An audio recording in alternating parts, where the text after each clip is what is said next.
तो हेलो दोस्तों, स्वागत है एक और नए वीडियो में। जो पुराने टेक्नीशियन है वो वीडियो को देख करके और इस सामान को देख करके समझ चुके हैं कि ये क्या चीज़ है और कहाँ लगता है।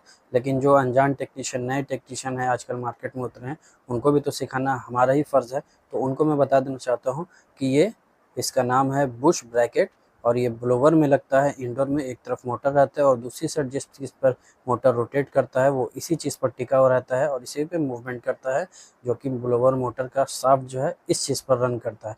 तो इसमें कंपनी जो भेजती है तो इसमें पेट्रोलियम जेली या ग्रीस वगैरह कुछ लगा देती है ताकि मूवमेंट जो है स्मूथली हो सके।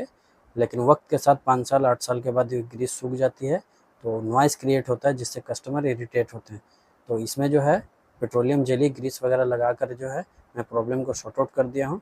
तो आप भी इस चीज़ को देखें, ध्यान दें और कहीं भी ये प्रॉब्लम हो तो सॉर्ट आउट कर लें। अगर आपको हमारी वीडियो पसंद आती हो तो वीडियो को शेयर करें ताकि दूसरे टेक्नीशियन तक ये वीडियो पहुँच सके। एक बार फिर से शुक्रिया, धन्यवाद।